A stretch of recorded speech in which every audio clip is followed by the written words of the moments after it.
Hello, this is Beth here, lead nurse educator at International RN.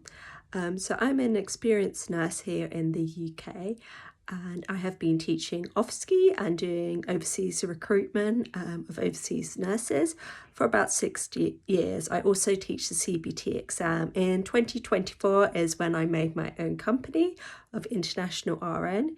If you'd be interested in taking a course with us, please check out our website.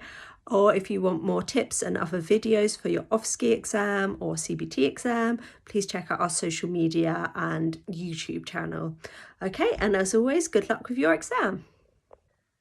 Hi, so in this video, we're going to go through how to take the vital signs for OSCE exam, or physiological observations as they're called in the exam. Okay.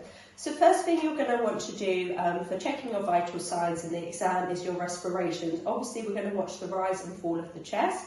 In your exam, you're going to have an actor, and on the walls, we normally don't tell the patient when we're doing this. So how are you going to do in the exam? What I would advise is you're going to manually take the pulse, and then you're going to do the respiration at the same time, because that is also part of the exam.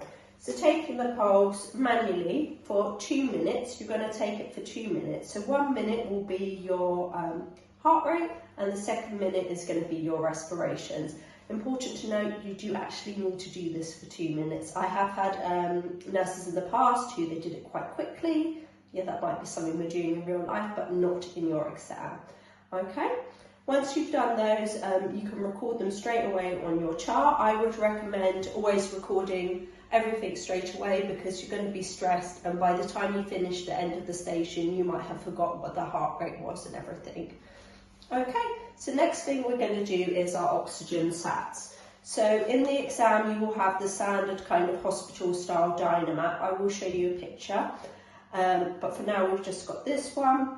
So checking the patient, you can check the capillary refill, but it's not on the marking criteria. It is for adult and paediatrics, but for other exams it's not. Just checking the fingers are warm. The patient, obviously this patient doesn't have any nail varnish, because we know that will affect the reading, so just mention that to the examiner, and taking your saturations.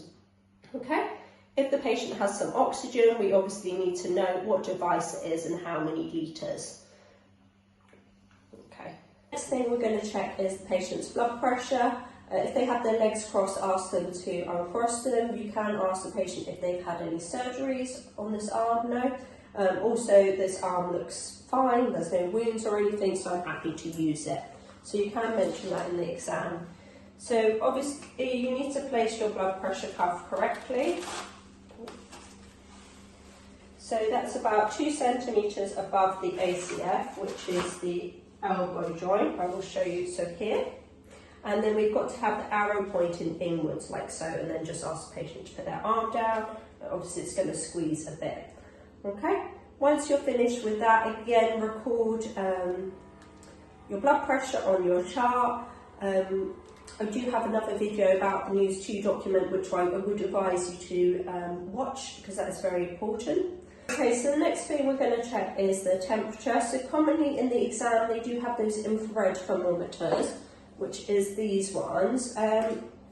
Point to note it, there's 2 options on here, body and surface. So obviously now I've got it on body. I have had a nurse who had it switched on surface, and then the results will come out all wrong. So to do this, it's quite straightforward. You just press the button, and then you should hold it 1 to 5 centimetres away from the patient's head, and that's it, I've got my reading. Obviously if the patient's got a lot of hair, you would just move that. Other thermometer you might have is these kind of ones, which you commonly have in the hospital. To use this, you have a plastic cover that you put on, which is in the box. You just put it on here, and then you're just going to press this button here. You're going to press it quite firmly into the patient's ear. If you don't, obviously not hard, but if you don't press it in enough, it won't give you a good reading. It will always come out as low. So just like this, and then it will give you the reading. And then on here, there's a thing to remove the cap. So I normally take it straight over the bin, and then you can press the button and the cap will come off. So in your exam, you will put that in the yellow clinical waste bin. And that is it. So I hope you found that helpful. Important points to note is if you are taking the adult or child exam, this will be included as part of your A to E assessment. If you're doing learning difficulties or mental health exam, this will be as a skill station, so you will just have to do the vital signs. You won't need to do an A to E assessment. And as always, good luck with your exam.